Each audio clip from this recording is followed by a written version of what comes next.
Hey guys, welcome back to another quick tutorial video of Tech It's Simple.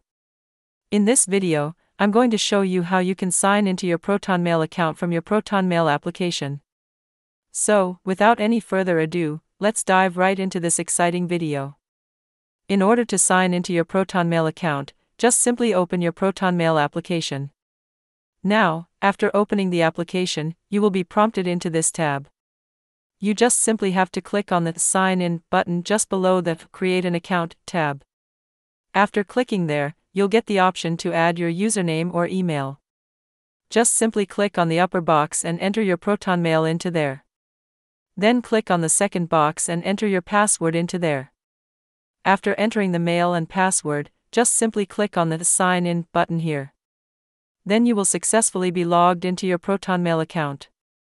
I hope this video was helpful for you.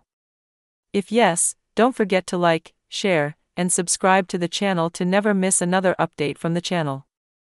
Thank you for watching the video.